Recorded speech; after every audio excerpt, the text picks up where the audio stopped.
എല്ലാവർക്കും നമസ്കാരം. ഇന്ന് നേഷൻ ഫസ്റ്റിൽ അതിഥിയായിട്ടുള്ളത് രാഹുൽ ഈശ്വറാണ്. നമസ്കാരം. രാഹുൽ മാങ്കൂട്ടത്തിന് വേണ്ടി സംസാരിച്ച് അല്ലെങ്കിൽ രാഹുൽ മാങ്കൂട്ടത്തിന്റെ അതിജീവിതയുടെ വിവരങ്ങൾ പുറത്തുവിട്ടു എന്ന കാരണം കൊണ്ട് 16 ദിവസം ജയിലിൽ കിടക്കേണ്ടി വന്നു. പക്ഷേ ഇത്രയും നാളുകളായിട്ടും രാഹുൽ ഇപ്പോഴും സ്വതന്ത്രനായി പുറത്തു നടക്കുന്നു. എന്താണ് ഈ ഒരു തീരുമാനത്തിന്റെ അല്ലെങ്കിൽ ഇത്തരത്തിലൊരു നീതിയുടെ ഒരു വശം എന്താണ് പറയാനുള്ളത്? രണ്ട് കാര്യങ്ങൾ. ഒന്ന്, ആ പെൺകുട്ടി അതിജീവിതയല്ല, പരാതിക്കാരി മാത്രമാണ്.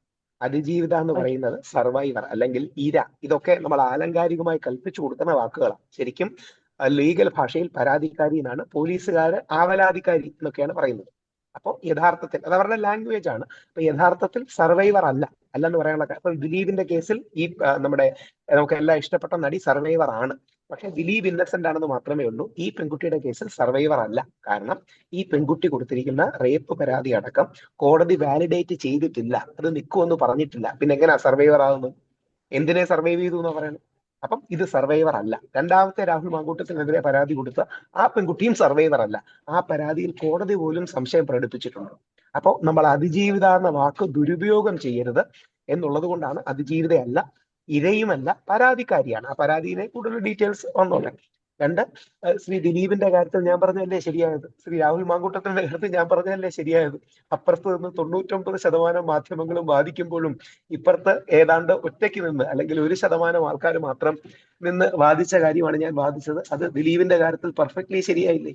രാഹുൽ മാങ്കൂട്ടത്തിന്റെ 2 കേസുകളുടെയും റേപ്പ് അലിഗേഷന്റെ കാര്യത്തിൽ ശരിയായില്ലേ? അല്ല, ഇതൊക്കെ ശരിയായി എന്ന് പറയുമ്പോഴും ഇവരൊക്കെ ഈ പറയുന്ന ആളുകളൊക്കെ ഇപ്പോഴും സ്വതന്ത്രരായി പുറത്ത് നടക്കുകയാണ്. രാഹുൽ ഈശ്വർ മാത്രമാണ് ജയിലിൽ പോകേണ്ടി വന്നത്. എന്തിനാ അവരും കൂടെ അറസ്റ്റ് ആവുന്നേ? ഇതിന്റെ പ്രശ്നം എനിക്ക് അറസ്റ്റ് ആവുന്ന ഒരു പുത്തരിയല്ല. ഞാൻ ശബരിമല വിഷയത്തിൽ ഇതേപോലെ അറസ്റ്റ് ചെയ്ത് കിടന്നതാണ്. അവിടെ അന്നും നിരാഹാരം ഇരുന്നതാണ്. പക്ഷെ അന്ന് ഞങ്ങൾ നിരാഹാരം, ഞാൻ മാത്രമല്ല നമ്മുടെ കൂടെ ഞങ്ങളും വിശ്വാസികളും അടക്കമുള്ള ഒരുപാട് പേര് നിരാഹാരം ഇരുന്നപ്പോ ഒരു 4-1 സുപ്രീം കോടതി വിധിന്യായം മാറി. ഓർക്കുക, ഇന്ത്യയുടെ നീതിന്യായ ചരിത്രത്തിൽ ആദ്യമായി ഒരു 4-1 എന്ന സുപ്രീം കോടതി വിധിന്യായം മാറി. അത് ഞങ്ങളുടെ കഴിവൊന്നുമല്ല, നമ്മൾ പറയുന്ന കാര്യങ്ങളുടെ സത്യം ഉള്ളതുകൊണ്ടാണ്. സത്യസന്ധമായ കാര്യങ്ങൾ ഇടപെടുമ്പോൾ ആത്യന്തികമായത് വിജയിക്കും. ഹർഷ അന്ന് ആക്റ്റീവ് ജേർണലിസ്റ്റിലുണ്ടോ എന്ന് എനിക്കറിയില്ല. അന്ന് 2018 ഇത് ഇന്നേക്ക് ഏകദേശം 7 വർഷം മുമ്പ്. അപ്പൊ എന്താ സംഭവിച്ചെന്ന് പറഞ്ഞാൽ, മറുഭാഗത്ത് സുപ്രീം കോടതിയുടെ 4-1 വിധിന്യായം, എല്ലാ മാധ്യമങ്ങളും മറുഭാഗത്ത്, കോൺഗ്രസും BJPയും CPM-ഉം എല്ലാം മറുഭാഗത്ത്.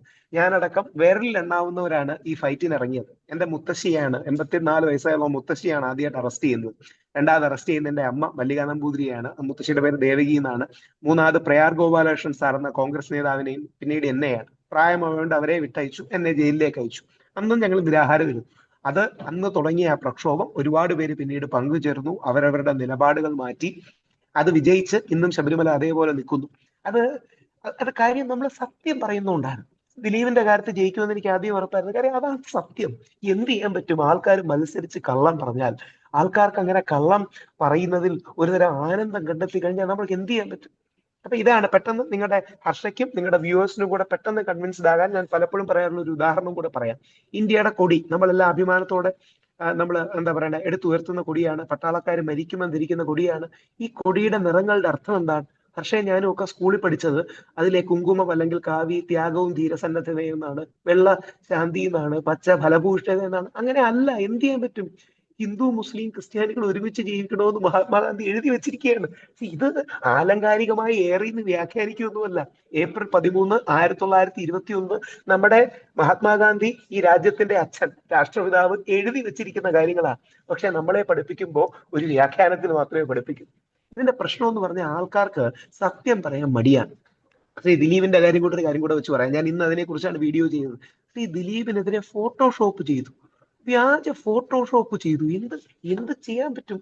പോലീസുകാർ വ്യാജ ഫോട്ടോഷോപ്പ് ചെയ്തു തുടങ്ങിയ ഈ നാടിന്റെ അവസ്ഥ എന്താണ്? ഇത് പറഞ്ഞത് രാഹുൽ ഈശ്വർ അല്ല, DGP ആയിരുന്ന ശ്രീലേഖ IPS ആണ്. ഒരുപക്ഷെ തിരുവനന്തപുരത്തിന്റെ മേയറോ അസിസ്റ്റന്റ് മേയറോ ഒക്കെ ആയി മാറാൻ പോകുന്ന ഏറ്റവും പ്രഗത്ഭയായ കേരളത്തിലെ one of the first IPS ഉദ്യോഗസ്ഥന്മാരിൽ ഒരാളാണ് ശ്രീലേഖ IPS. അവരാണ് ഇത് ചൂണ്ടിക്കാട്ടിയത്. ഒന്ന് ആലോചിച്ച് നോക്കുക, പോലീസ് വ്യാജ ഫോട്ടോഷോപ്പ് ചെയ്തു. നമ്മൾ ആരെങ്കിലും സേഫ് ആണോ? നാളെ ഹർഷിയോ എന്നെയോ നമ്മുടെ വീട്ടുകാരെയോ ഇത് കേട്ടുകൊണ്ടിരിക്കുന്ന വീട്ടുകാരെയോ ആൾക്കാർ കൊടുക്കാൻ, പോലീസുകാർ കൊടുക്കാൻ തീരുമാനിച്ചാൽ നമുക്ക് എന്തെങ്കിലും രക്ഷയുണ്ടോ? ഇത് തന്നെയാണ് കോടതിയുടെ കാര്യത്തിൽ എന്റെ കാര്യത്തിലും ചെയ്തത്. എനിക്ക് നോട്ടീസ് തന്നു, കോടതിയിൽ കള്ളം എഴുതി കൊടുത്തു. എന്ത് ചെയ്യാൻ പറ്റും? എന്താ ചെയ്യാൻ പറ്റുക നോക്ക്? കള്ളമാണെന്ന് വിളിച്ചു പറയാനല്ലാതെ. എനിക്ക് നോട്ടീസ് തന്നില്ല, നോട്ടീസ് തന്നു എന്ന് പറഞ്ഞ് പോലീസ് കൊടുത്തു. എന്നിട്ട് പോലീസുകാർക്ക് എനിക്ക് 11-ാം തീയതി ഇലക്ഷൻ കഴിയുന്ന ദിവസം ജാമ്യം തരണമെന്നായിരുന്നു പോലീസുകാരുടെ ആഗ്രഹം.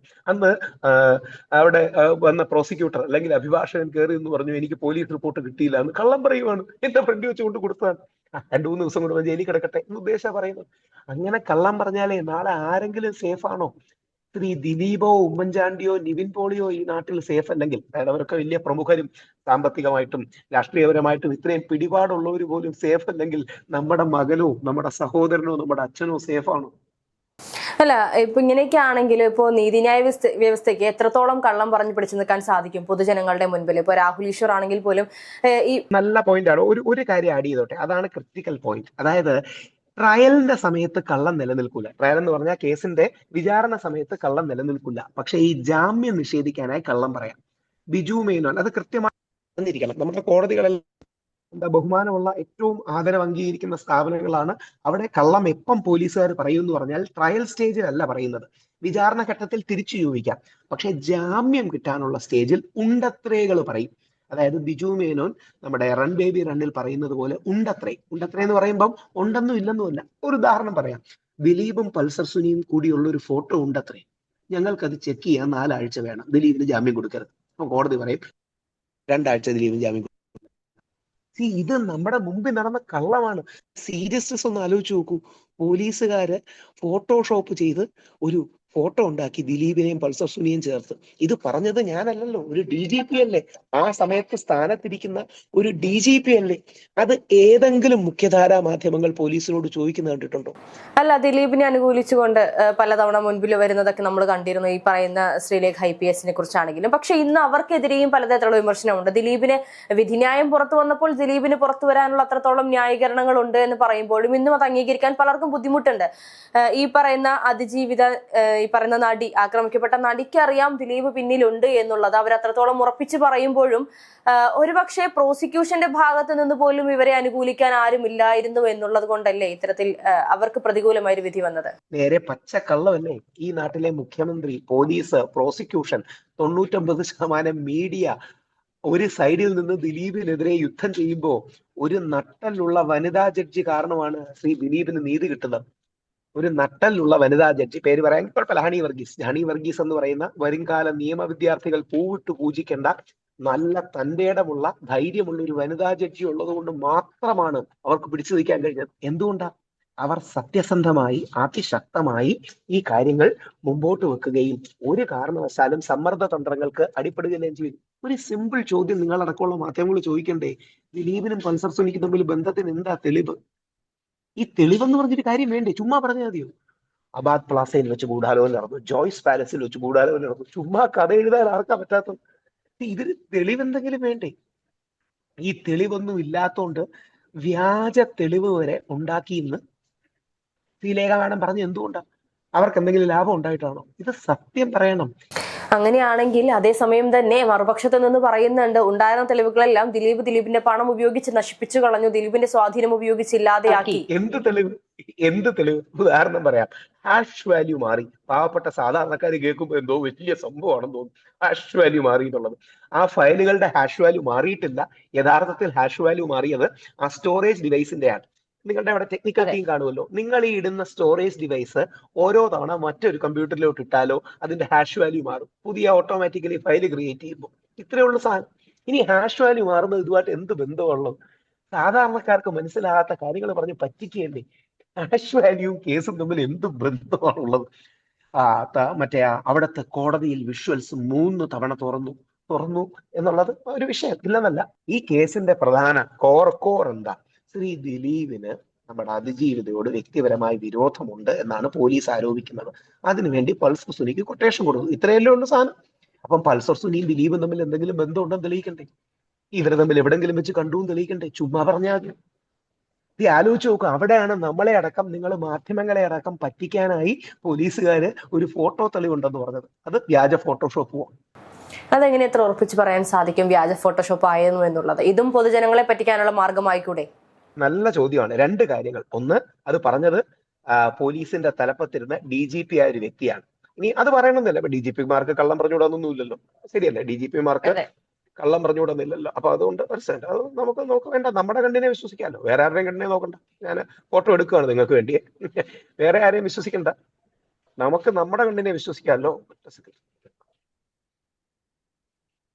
പൾസർ സുനിയും ദിലീപും കൂടി ഒരുമിച്ചുണ്ട് എന്ന് പറയുന്ന ഫോട്ടോയിലൊന്നും, ഇതാണ് വെറുതെ പൾസർ സുനി ദിലീപ് എന്ന് അടിച്ചു നോക്കിയാൽ ഈ ദിലീപിന്റെ സെൽഫി എടുക്കുന്നതിന്റെ ബാക്ക് നിൽക്കുന്ന രണ്ടുപേർ പൾസർ സുനിയാണെന്നാണ് അവർ അവകാശപ്പെടുന്നത്. അത് പോലീസുകാർക്ക് എങ്ങനെ മനസ്സിലായി?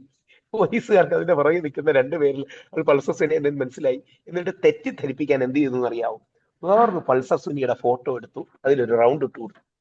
എന്ത് വലിയ കള്ളത്തരമാണ് നടക്കുന്നത് മനസ്സിലാവുന്നുണ്ട്. വെറുതെ ഇത് കഴിഞ്ഞ് ഹർഷയുടെ വ്യൂവേഴ്സിനോട് പറയാനായി പൾസർ സുനി ദിലീപ് എന്ന് ഗൂഗിളിൽ അടിക്കുക. അപ്പൊ എല്ലാ മാധ്യമങ്ങളിലും, മനോരമ മുതൽ ദേശാഭിമാനി വരെ വന്ന എല്ലാ മാധ്യമങ്ങളിലും വന്ന ഫോട്ടോ കാണാൻ കഴിയും.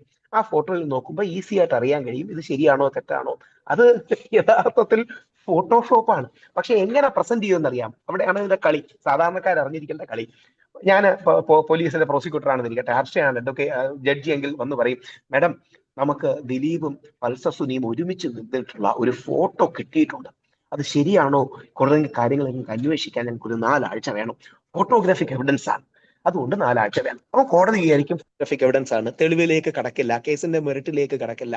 അപ്പൊ എന്ത് ചെയ്യും, 4 ആഴ്ചയൊന്നും തരാൻ പറ്റില്ല. അപ്പൊ അപ്പുറത്തെ ആൾക്കാർ ഒബ്ജക്ട് ചെയ്യും, 4 ആഴ്ചയൊന്നും തരാൻ പറ്റില്ല, നിങ്ങൾക്ക് 2 ആഴ്ച തരാന്ന് പറയും.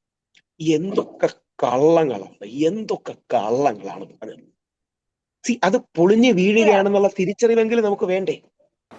അതെ, ഇപ്പോ രാഹുൽ മാങ്കൂട്ടത്തിനെയും അതുപോലെ തന്നെ ദിലീപിനെയും ഇത്രത്തോളം സപ്പോർട്ട് ചെയ്യുന്ന ഒരു വ്യക്തി രാഹുൽ ഈശ്വർ, അവർക്ക് വേണ്ടി ജയിലിൽ പോകാൻ മടിയില്ലാത്ത ഒരു വ്യക്തി. പക്ഷേ ഇപ്പോ രാഹുൽ മാങ്കൂട്ടം, നമുക്കറിയാം ഇതിനു മുൻപ് പലതവണ നിങ്ങൾ രണ്ടുപേരും തമ്മിലുള്ള വാക്തർക്കങ്ങളൊക്കെ ഉണ്ടായിരുന്നു, ചാനൽ ചർച്ചകളിൽ രണ്ടുപേരും 2 ധ്രുവങ്ങളിൽ സംസാരിച്ചവരായിരുന്നു. പക്ഷേ ഇന്നിപ്പോൾ ഈ ഒരു നിലവിൽ ഇത്രത്തോളം വിഷയങ്ങൾ വന്നപ്പോൾ രാഹുലിന് വേണ്ടി സംസാരിച്ച് ജയിലിൽ പോയി എന്ന് വരുമ്പോൾ പോലും രാഹുൽ മാങ്കൂട്ടത്തിന്റെ ഭാഗത്തു നിന്ന് എന്തൊരു പ്രതികരണമായിരുന്നു ഉണ്ടായിരുന്നത്? രാഹുൽ മാങ്കൂട്ടത്തിൽ ഒരു കാരണവശാലും എന്റെ വിഷയത്തിൽ സംസാരിക്കരുത്, സംസാരിച്ചു കഴിഞ്ഞാൽ എന്ത് പറ്റുമെന്ന് പറഞ്ഞാൽ ഞാനും രാഹുൽ മാങ്കൂട്ടത്തിലും കൂടെ ഗൂഢാലോചന നടത്തി എന്ന് പറയും. ഇത് എന്ത് വേണമെങ്കിലും ആലോചിക്കാം. ഈ രാഹുൽ മാങ്കൂട്ടത്തിനോട് എനിക്ക് പ്രത്യേകിച്ച് സൗഹൃദം ഉള്ളതുകൊണ്ടല്ല ഞാൻ രാഹുൽ മാങ്കൂട്ടത്തിന് വേണ്ടി ഫൈറ്റ് ചെയ്യുന്നത്. ഇനി എന്നെ കള്ളക്കേസിൽ കുടുക്കിയ ഈ പോലീസുകാരോട് പറഞ്ഞവരോ നാളെ കള്ളക്കേസിൽ കുടുങ്ങുകയാണെങ്കിൽ ഞാൻ അവർക്ക് വേണ്ടി ഫൈറ്റ് ചെയ്യും. അതിന്റെ കാരണം, കള്ളക്കേസ് ഒരു രാജ്യത്തിന്റെ ആത്മാവിനെ ഇല്ലാതാക്കും. നമ്മൾ വ്യക്തിബന്ധങ്ങളിൽ പലപ്പോഴും പെൺകുട്ടികൾ ആലങ്കാരികമായി പറയാറുണ്ട്, കള്ളം പറയരുത് എന്നുള്ളതാണ് എന്റെ ഏക കണ്ടീഷൻ. വേറൊന്നും കൊണ്ടല്ല, കള്ളം പറഞ്ഞു തുടങ്ങിയതിന് അവസാനമില്ല, എന്ത് വേണമെങ്കിലും കള്ളം പറഞ്ഞുകൊണ്ടിരിക്കാം. അപ്പം കള്ളം പറയരുത് എന്നുള്ള സിമ്പിൾ ഡിമാൻഡ് മാത്രമേ എനിക്കുള്ളൂ. കോടതിയിലും ഞാൻ ശബ്ദം ഉയർത്തിയതിന്റെ ഒരു കാര്യം എന്ന് പറഞ്ഞാൽ, അത്രമാത്രം കള്ളങ്ങൾ എന്നെ കുറിച്ച് പറഞ്ഞു. എന്താ പ്രശ്നം അറിയാമോ, അങ്ങനെ കള്ളം പറഞ്ഞു തുടങ്ങിയാൽ പിന്നെ അവസാനമുണ്ടോ? കള്ളക്കേസുകൾ കൊടുത്തു തുടങ്ങിയ അവസാനമുണ്ടോ? എനിക്കെതിരെ കള്ളം പറയുന്നവർക്കെതിരെ പോലും ഞാൻ സത്യമേ പറയൂ. കാരണം അങ്ങനെ എല്ലാരും കള്ളം പറഞ്ഞു തുടങ്ങിയാൽ, എല്ലാരും കള്ളക്കേസ് കൊടുത്തു തുടങ്ങിയാൽ എല്ലാരും ജയിലിലാവും. പകരം നമ്മളെ കള്ളം കൊണ്ട് നേരിടുന്നവരെ നമ്മൾ സത്യം കൊണ്ട് നേരിടണം. നമ്മളെ തെറ്റുകൊണ്ട് നേരിടുന്നവരെ നമ്മൾ ശരി കൊണ്ട് നേരിടണം. ഇല്ലെങ്കിൽ ലോകം നിലനിൽക്കില്ല. അതാണ് പരിശുദ്ധ ഖുർആൻ 41:34, അല്ലെങ്കിൽ റോമൻസ് 21:32 എൻ്റെ ഓർമ്മ, ബൈബിളിൽ പറയുന്നുണ്ട്. അല്ലെങ്കിൽ ഗാന്ധിജിയുടെ ലൈഫ്.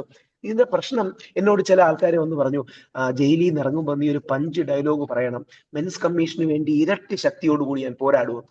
ഞാൻ പറഞ്ഞു, മെൻസ് കമ്മീഷന് വേണ്ടി 1 ഇഞ്ച് ശക്തി കൂടുകയുമില്ല കുറയുകയില്ല. കാര്യം എന്നെ അറസ്റ്റ് ചെയ്യുന്നതുകൊണ്ടല്ല ഞാൻ മെൻസ് കമ്മീഷന് വേണ്ടി പോരാടുന്നത്, ബാക്കിയുള്ളവരെ അറസ്റ്റ് ചെയ്യപ്പെടാതിരിക്കാൻ ഒരു സ്പേസ് വേണം. അതുകൊണ്ട് നവംബർ 30-നാണ് എന്നെ അറസ്റ്റ് ചെയ്യുന്നത്. ഈ രാഹുലിനെയും അതുപോലെ തന്നെ ദിലീപിനെയും ഒക്കെ സപ്പോർട്ട് ചെയ്യുമ്പോൾ ഏതെങ്കിലും ഒരു നിമിഷം ഇവർ ആരെങ്കിലും തെറ്റുകാരാണ് എന്ന് തെളിഞ്ഞാൽ, അല്ലെങ്കിൽ രാഹുൽ തെറ്റുകാരനാണ് എന്നുള്ളത് തെളിഞ്ഞാൽ, ഞാൻ രാഹുലിന്റെ ജീവിതത്തിൽ 2 പ്രാവശ്യം കണ്ടിട്ടുള്ളൂ. 2 പ്രാവശ്യം. ഒരു തവണ മുസ്ലിം ലീഗിന്റെ ചരൽക്കുന്ന് ക്യാമ്പിൽ വെച്ചാണ്. അവിടെ വെച്ചാണ് രാഹുൽ മാങ്കൂട്ടത്തിൽ പറഞ്ഞത്, ഞാൻ രാഹുൽ മാങ്കൂട്ടത്തിന് വേദിയിൽ വെച്ച് അടിയായി, അതായത് സ്റ്റേജിൽ വെച്ച് അടിയായി. രാഹുൽ മാങ്കൂട്ടത്തിൽ പറഞ്ഞു, ഇന്ത്യൻ ഫാസിസത്തിന്റെ ചിരിക്കുന്ന മുഖമാണ് രാഹുൽ ഈശ്വർ. ഞാനും അടിയായി. ഞാനും രാഹുലും ഏഷ്യാനെറ്റിന്റെ ശ്രീ വിനുവിന്റെ ചർച്ചയിലിരുന്ന് എന്നെ സ്ലോ പോയിസൺ എന്ന് ടിവിയിൽ പബ്ലിക്കായി വിളിച്ച ആളാണ് രാഹുൽ മാങ്കൂട്ടത്തിൽ. അതായത് അർണബ് ഗോസ്വാമി, നമ്മുടെ റിപ്പബ്ലിക്കിലെ എനിക്കിഷ്ടമുള്ള എന്റെ സുഹൃത്തുക്കൂടെ അർണബ് ഗോസ്വാമി നോർത്ത് ഇന്ത്യയിൽ പോയിസൺ ആണ്, സൗത്ത് ഇന്ത്യയിൽ അത് നടക്കാത്തത് കൊണ്ട് രാഹുൽ ഈശ്വർ സ്ലോ പോയിസൺ ആണെന്ന് പറഞ്ഞു. ഞാൻ പറഞ്ഞു, ആയിക്കോട്ടെ, അതിന് ഞാനും പുള്ളിയും കൂടി ഇനിയും തർക്കിക്കും എന്ന് പറഞ്ഞ് നാളെ പുള്ളിക്കെതിരെ ഒരു കള്ളക്കേസ് വന്നാൽ ഞാൻ കൈയടിക്കണു. നമ്മൾ എവിടെ ചെന്ന് അവസാനിക്കുന്നത്? അതുകൊണ്ടാണ് കള്ളക്കേസ് വരരുത്. ഇനി നാളെ എന്നെ ചീത്ത വിളിക്കുന്നവർക്കെതിരെ കള്ളക്കേസ് വന്നാലും, എന്നാൽ എന്റെ അറിവിന്റെ പരിധിക്കുള്ളിൽ വരികയാണെങ്കിൽ ഞാൻ അവരെ സപ്പോർട്ട് ചെയ്യും. കാരണം കള്ളക്കേസുകൾ ഇല്ലാതാകണം. കാര്യം നമ്മുടെ അച്ഛൻ, നമ്മുടെ മകൻ, നമ്മുടെ സഹോദരൻ ജയിലിൽ നിന്ന് ഒരു വ്യാജ പരാതി അകലത്തിൽ മാത്രമാണ്. അതെ, ഇത്രയൊക്കെ പറഞ്ഞപ്പോ എനിക്ക് എനിക്ക് ചോദിക്കാൻ തോന്നുന്നത്, അതായത് പരസ്പരം അങ്ങോട്ടും ഇങ്ങോട്ടും പോരടിച്ചിരുന്ന, അല്ലെങ്കിൽ പരസ്പരം അങ്ങോട്ടും ഇങ്ങോട്ടും ഒരു കാര്യത്തിൽ എതിർത്തുകൊണ്ടിരുന്ന, നമുക്കറിയാം ഈ മെൻസ് അസോസിയേഷനെ പോലും എതിർത്തുകൊണ്ടിരുന്ന വ്യക്തിയായിരുന്നു രാഹുൽ മാങ്കൂട്ടത്തിൽ. എന്നിട്ടും അവരെയൊക്കെ തിരിച്ചൊന്നും പ്രതിഫലം ഒന്നും ആഗ്രഹിക്കാതെ അല്ലെങ്കിൽ ഒന്നും പ്രതീക്ഷിക്കാതെ ജയിലിൽ പോകാൻ തയ്യാറായ ഈ രാഹുൽ ഈശ്വർ യഥാർത്ഥത്തിൽ ഒരു നന്മമരമാണ് എന്ന് പറയുന്നതിൽ തെറ്റുണ്ടോ? നന്മപരമൊന്നുമല്ല, ഞാൻ അടിസ്ഥാനപരമായ ഒരു ഗാന്ധിയനാണ്. ആ ഗാന്ധിയനാകുന്നതിന്റെ ഉദ്ദേശം, അതുകൊണ്ടാണ് എന്റെ കയ്യിൽ ഒരു പക്ഷേ ഇന്ത്യയിൽ ഗാന്ധിയെ ടാറ്റു ചെയ്തിട്ടുള്ള വളരെ കുറച്ച് ആൾക്കാരെ കാണും. നമ്മുടെ രാഷ്ട്രപിതാവാണ് മഹാത്മാഗാന്ധി, നമ്മുടെ കറൻസി നോട്ടുകളിലെല്ലാം മഹാത്മാഗാന്ധിയാണ്. പക്ഷേ ഗാന്ധി ടാറ്റു ഉള്ള ആൾക്കാർ ഒരു പക്ഷേ ഇന്ത്യയിൽ തന്നെ വളരെ കുറവായിരിക്കും. അതിന്റെ റീസൺ എന്ന് പറഞ്ഞാൽ, ഞാൻ ചെയ്യുന്നത് ചാരിറ്റി അല്ല. എന്തിനാണ് നമ്മൾ കള്ളം പറയുന്നത്? ഇത്രയേ ഉള്ളൂ. അതായത് ഞാൻ ചെയ്യുന്നത് ചാരിറ്റി ഒന്നുമല്ല, ഞാൻ ചെയ്യുന്നത് നന്മപരമോ വലിയ ത്യാഗമോ ഒന്നുമല്ല. നീ നേരത്തെ കറക്റ്റ് ആയിട്ട് പറഞ്ഞതുപോലെ രാഹുൽ മാങ്കൂട്ടത്തിലാണ് മെൻസ് കമ്മീഷന്റെ ബില്ലിനെ എതിർത്തത്. ഇത് ആരാ എന്നോട് പറഞ്ഞതെന്നറിയോ? രാഹുൽ മാങ്കൂട്ടത്തിൽ തന്നെയാണ് പറഞ്ഞത്. ഇത് വേറെ ആരും രഹസ്യമായിട്ടൊന്നും വന്ന് പറഞ്ഞൊന്നുമല്ല. ശ്രീ വി ഡി സതീശനാണ് എൽദോസ് കുന്നപ്പള്ളിയെ വിളിച്ച് പറഞ്ഞത് ഈ തൽക്കാലം ബില്ല് അവതരിപ്പിക്കേണ്ട. അതിന്റെ പ്രേരക ശക്തി രാഹുൽ മാങ്കൂട്ടത്തിലാണ്. രാഹുൽ മാങ്കൂട്ടത്തിൽ ശ്രീ വി ഡി സതീശനെ വിളിച്ച് പറഞ്ഞു, മെൻസ് കമ്മീഷൻ ബില്ല് സ്വകാര്യ ബില്ലായിട്ട് എങ്കിലും അവതരിപ്പിക്കുകയാണെങ്കിൽ രാഹുൽ മാങ്കൂട്ടത്തിൽ അതിനെ ശക്തമായിട്ട് എതിർക്കുമെന്ന്. എനിക്ക് അതിന് പുള്ളിയോടൊരു നീരസമുണ്ട്. അത് നാളെ ഞങ്ങൾ തർക്കിച്ച് തീർക്കും. രാഹുൽ മാങ്കൂട്ടത്തിനെ എങ്ങനെങ്കിലും ഞാൻ പറയുന്ന ശരിയിലേക്ക് കൊണ്ടുവരാൻ ഞാനും, പുള്ളി ഒരു നെഹ്റൂവിയൻ പുരോഗമനവാദിയാണ്, ആ പുരോഗമനവാദത്തിലേക്ക് കൊണ്ടുവരാൻ പുള്ളിയെ ശ്രമിക്കും. അത് ഞങ്ങൾ തർക്കിച്ച് തീർക്കും. പക്ഷെ അതിന്റെ പേരിൽ ഒരു കള്ളക്കേസ് വന്നാൽ പുള്ളിയെ കൊടുക്കണം. ഇതിന്റെ പ്രശ്നം എന്താ അറിയാം? രാഹുലിനെതിരെ ആദ്യ 2 പരാതികൾ വന്നില്ലേ? പെൺകുട്ടികൾ ആദ്യ പരാതികൾ വന്നില്ലേ? അപ്പോഴും രാഹുൽ മാങ്കൂട്ടത്തിൽ മറ്റേ പുരോഗമനവാദിയാണ്. നോക്കൂ, ആ പെൺകുട്ടി എന്റെ സുഹൃത്താണ്, എന്നെ കുറിച്ചല്ല പറഞ്ഞതെന്നാണ് എന്റെ കാഴ്ചപ്പാടൊക്കെയാണ് ആദ്യം പറഞ്ഞത്. ഞാനപ്പം തമാശയ്ക്ക് ചോദിച്ചു, പിന്നെ ആരാ രാഹുൽ ഈശ്വറിനെ കുറിച്ചാണോ പറഞ്ഞത്? ഇതിന്റെ പ്രശ്നം കള്ളം പറയരുത്. എന്നെ അറസ്റ്റ് ചെയ്ത പോലീസുകാരോട് ഞാൻ പറഞ്ഞു, സാറേ കള്ളം പറഞ്ഞു തുടങ്ങിയ അവസാനമില്ല. നിങ്ങൾ എന്നും അധികാരത്തിൽ കാണൂലല്ലോ, എന്നും പോലീസ് കാണൂലല്ലോ. നാളെ നിങ്ങൾക്കും മക്കളില്ലേ? നാളെ വേറൊരാൾക്കും മക്കളില്ലേ? ആരെയും കുടുക്കിക്കൂടെ? ശ്രീ ദിലീപ് എന്ന് പറയുന്ന, ദിലീപ് കോടീശ്വരനായിരിക്കുമല്ലോ സ്വാഭാവികമായിട്ട്, ഇത്രയും വലിയ സിനിമ ശക്തിയുള്ള ആളാണ്. ശ്രീ ദിലീപ് എന്ന് പറയുന്ന മോഹൻലാലും മമ്മൂട്ടിയും സുരേഷ് ഗോപിയും കഴിഞ്ഞാൽ ഏറ്റവും മലയാള സിനിമയിൽ അന്ന് ശ്രീ ദിലീപാണ് ശക്തൻ. ദിലീപാണ് ഏറ്റവും കൂടുതൽ ചെയിൻസ് നിയന്ത്രിക്കുന്നത്. മലയാള സിനിമ നിയന്ത്രിക്കുന്ന ശ്രീ ദിലീപാണ്. ശ്രീ ദിലീപിനെ 85 ദിവസം കള്ളപ്പരാതി ജയിലിൽ കിടത്താമെങ്കിൽ നമ്മുടെയൊക്കെ ഗതി എന്തായിരിക്കും? ശ്രീ ദിലീപിനെതിരെ വ്യാജ ഫോട്ടോഷോപ്പ് ചെയ്യാമെങ്കിൽ നമ്മളെ പോലുള്ള ലെസ് പ്രിവിലേജ്ഡ് ആയ ആൾക്കാരുടെ കാര്യം എന്തായിരിക്കും? അപ്പം ഇത് കള്ളത്തരമില്ലാതെ എന്നും അഭിപ്രായ വ്യത്യാസം ഉണ്ടാകും. എന്നും എയോ ബിയോ സിയോ തമ്മിൽ അഭിപ്രായ വ്യത്യാസം ഉണ്ടാകും. എന്റെ അമ്മയും ഞാനും വൈഫും തമ്മിൽ അഭിപ്രായ വ്യത്യാസം ഉണ്ടാകാറില്ലേ? അതുകൊണ്ട് നാളെ എന്റെ അമ്മയ്ക്കോ ഭാര്യയ്ക്കോ ഇതിന് കള്ളക്കേസ് വന്നാൽ ഞാൻ പറയുമോ അവളത് രണ്ട് അനുഭവിക്കട്ടെ എന്ന് ഞാൻ പറയുന്നത് കേട്ടില്ല? അപ്പൊ ഞാൻ പറയുന്നത് ഈ അന്താരാഷ്ട്ര തത്വമൊന്നുമല്ല. ഗാന്ധിജി പറയുന്ന രസകരമായ ഒരു കാര്യമുണ്ട്. സത്യം വളരെ സിമ്പിളാണ്, കള്ളം മാത്രമേ സങ്കീർണമാവൂ. സത്യം വളരെ സിമ്പിളായ ഒരു കാര്യമാണ്. പക്ഷെ ഈ കള്ളം പറയുമ്പോഴാണ് നമ്മൾ ഈ സങ്കീർണത വരുന്നത്. എനിക്ക് പറയാൻ, ഗാന്ധിജിയുടെ വാക്കുകളാണ്, എനിക്ക് പഠിപ്പിക്കാൻ വേറെ ഒന്നുമില്ല. ഗിരിനിരകളോളം മലനിരകളോളം പഴയ സത്യം മാത്രമേ ഉള്ളൂ. ആ സത്യമില്ലെങ്കിൽ ലോകം നിലനിൽക്കില്ല. ഇനി നാളെ വേറൊരു പാർട്ടിക്ക് അധികാരം വരും, ആ പാർട്ടിയുടെ അധികാരം CPM-കാരെ പിടിച്ച് ജയിലിലിടും. ഇനി നാളെ BJP-കാർക്ക് അധികാരം വരും, അവർ വേറൊരാൾക്കെ പിടിച്ചിടും. നമ്മൾ അങ്ങനല്ലേ കന്യാസ്ത്രീമാരെ ജയിലിൽ നിന്ന് കണ്ടത്? സിദ്ദിഖാപ്പൻ എന്ന് പറയുന്ന മലയാളിയായ ഒരു പത്രപ്രവർത്തകനുണ്ട്, 1.5 വർഷം ജയിലിൽ കിടന്നു. 1.5 വർഷം ജയിലിൽ കിടന്ന വ്യക്തിയാണ്. നമ്മുടെ മുഹമ്മദ് സുബൈർ എന്നൊരു ഫാക്ട് ചെക്കർ ഉണ്ട്, നോർത്തിൽ വളരെ ഫേമസ് ആണ്, എനിക്ക് പേഴ്സണലി അറിയാവുന്ന ആളാണ്, നമ്മൾ സംസാരിച്ചിട്ടൊക്കെ ഉണ്ട്. അപ്പൊ അദ്ദേഹത്തിന് ഇതേപോലെ പണി കൊടുത്തു, 6 ദിവസങ്ങളോളം അറസ്റ്റ് ചെയ്തിട്ടു. നമുക്ക് ചർച്ച ചെയ്ത് പരസ്പരം ചീത്ത വിളിച്ച് തീർത്തുകൂടി? അതായത് നമുക്ക് ചാനൽ ചർച്ചയിൽ വന്ന് അടികൂടി ചീത്ത വിളിച്ച് ചിലപ്പോൾ അങ്ങോട്ടും ഇങ്ങോട്ടും ഒക്കെ തെറി പറഞ്ഞ് അങ്ങ് തീർത്തുകൂടെ? പക്ഷെ ഈ അണ്ടർഗ്രൗണ്ടിലൂടെ പണി കൊടുക്കുകയും ദ്രോഹം ചെയ്യുന്നതിനും എന്ത് നന്മയാണുള്ളത്? ഇതാണ് എന്റെ ബേസിക് പോയിന്റ്. ഇനിയും രാഹുൽ മാങ്കൂട്ടത്തിനെ സപ്പോർട്ട് ചെയ്ത്, അല്ലെങ്കിൽ രാഹുൽ മാങ്കൂട്ടത്തിന്റെ അതിജീവിതയുമായി ബന്ധപ്പെട്ടുള്ള കാര്യങ്ങൾ പുറത്തു പറഞ്ഞാൽ വീണ്ടും രാഹുൽ ഈശ്വർ ജയിലിലാകാൻ സാധ്യത കൂടുതലാണ്. രാഹുൽ മാങ്കൂട്ടത്തിലിനെ അനുകൂലിച്ച് വീഡിയോ ചെയ്യും. ഇനിയും രാഹുൽ മാങ്കൂട്ടത്തിലിന്റെ പരാതിക്കാരിക്ക്, അതായത് അവരുടെ നിലപാടുകളെ വിമർശിക്കും. ഞാൻ മുമ്പും ചെയ്തതിൽ ഫോട്ടോ ഷെയർ ചെയ്തില്ല, നോക്കിയിരുന്നാൽ മതി. ഇപ്പൊ ഹർഷ തന്നെ നോക്കിയിരുന്നാൽ മതി. ഞാൻ ഏതെങ്കിലും ഫോട്ടോ ഷെയർ ചെയ്തു? AI ഫോട്ടോ ആണ് ഷെയർ ചെയ്തത്. അതായത് AI-യുടെ അശ്വതി അച്ചു എന്ന് പറഞ്ഞൊരു മോഡലുണ്ട്, ഈ കേരളത്തിലെ ആദ്യ AI മോഡൽ എന്നാണ് പറയപ്പെടുന്നത്. ആ പെൺകുട്ടിയുടെ ഫോട്ടോ ആണ് ഷെയർ ചെയ്തത്. അപ്പോ പോലീസുകാർക്ക് പക്ഷെ ഒരു കള്ളം ഉണ്ടാക്കാൻ, ഇപ്പൊ ഇന്നലെ നമ്മുടെ അയ്യപ്പൻ പാട്ടിന് പോറ്റിയെ കയറ്റി എന്ന പാട്ടിനെതിരെ കേസ് എടുത്തില്ലേ?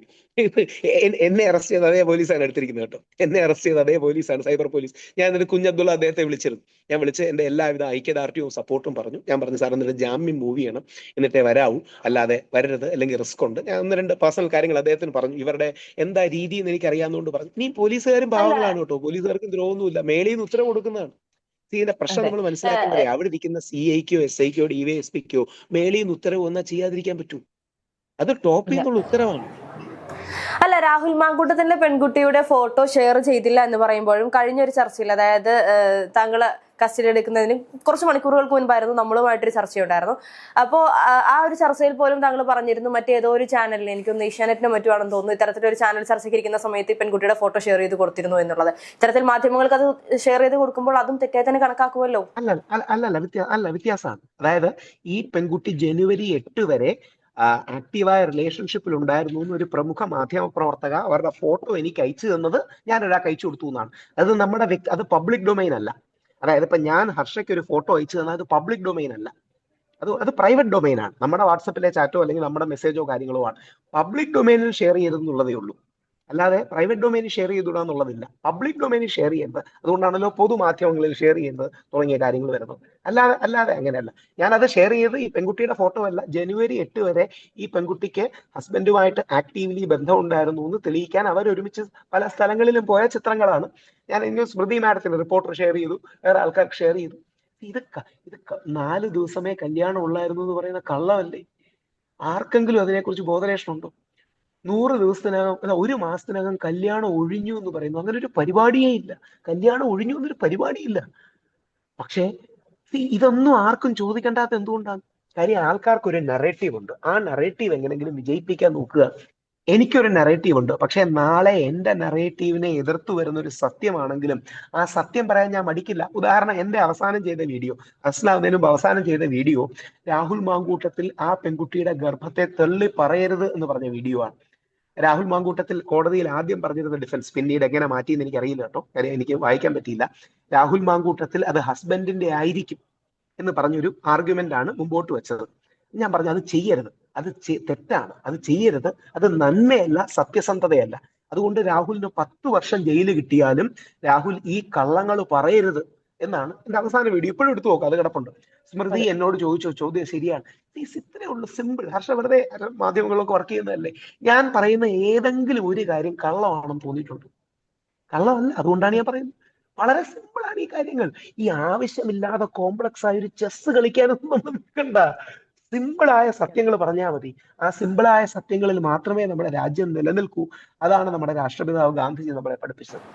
അതെ, പിന്നെ എന്തായാലും ഇനിയിപ്പം ജനുവരി 7-ന് രാഹുൽ മാങ്കൂട്ടത്തിന്റെ ബാക്കി വിവരങ്ങൾ നമുക്ക് എന്താണ്, ഈ ഒരു കേസുമായി മുന്നോട്ടുള്ള വിധി എന്താണ് എന്നുള്ളത് നമുക്ക് അറിയാൻ സാധിക്കും. അതുപോലെ തന്നെ ഈ പറയുന്ന നടി ആക്രമിച്ച കേസിൽ നടിയാണെങ്കിലും ഹൈക്കോടതിയിലും സുപ്രീം കോടതിയിലും വരെ നീങ്ങാൻ സാധ്യതയുണ്ട് എന്നുള്ള വാർത്തകളും പുറത്തു വരുന്നുണ്ട്. തീർച്ചയായിട്ടും നീങ്ങണം, പ്രശ്നമൊന്നുമില്ല. പക്ഷേ ദിലീപിന് ഇനി അവരോടും കൂടി ആ അതിജീവിതയോട്, അവർ അതിജീവിത തന്നെയാണ്, സംശയമൊന്നുമില്ല. കാര്യം അവർക്ക് ആക്രമണം നേരിട്ടാണെന്ന് കാര്യത്തിൽ ആർക്കും തർക്കമില്ല. കാര്യം ആ വ്യക്തി കണ്ടല്ലോ. പക്ഷെ ദിലീപ് ഈ കേസിൽ ബന്ധമില്ലെന്ന് മാത്രമേ ഉള്ളൂ. അവരോടും താഴ്മയുള്ള ഒരു അഭ്യർത്ഥന, അവരെ കൂടെ നിൽക്കുന്ന ആരെങ്കിലും തെറ്റിദ്ധരിപ്പിക്കുന്നതാണോ എന്ന് അവരൊന്ന് ചിന്തിക്കണം. കാര്യം അവരെന്തായാലും കണ്ടില്ല. പിന്നീട് പൾസർ സുനി മാസങ്ങൾക്ക് ശേഷം എഴുതി എന്ന് പറഞ്ഞ എഴുത്ത് വേറൊരാളാണ് ശരിക്കും എഴുതിയത്. അപ്പം യഥാർത്ഥത്തിൽ അവരെ തെറ്റിദ്ധരിപ്പിക്കുന്നതാണോ എന്നുകൂടി അവരൊന്ന് ചിന്തിക്കണമെന്ന് അവരെ ഇഷ്ടപ്പെടുന്ന ഒരാളെന്ന രീതിയിൽ താഴ്മയായി അഭ്യർത്ഥിക്കുന്നു. അതെ, അപ്പോൾ ഇനി ഈ ഒരു വിഷയവുമായി ബന്ധപ്പെട്ട് കൂടുതൽ അപ്ഡേഷൻസ് വരുമ്പോൾ നമുക്ക് വീണ്ടും ചർച്ചയ്ക്കിരിക്കാം. ചർച്ചയിൽ പങ്കെടുത്തതിന് താങ്ക് യു, നന്ദി.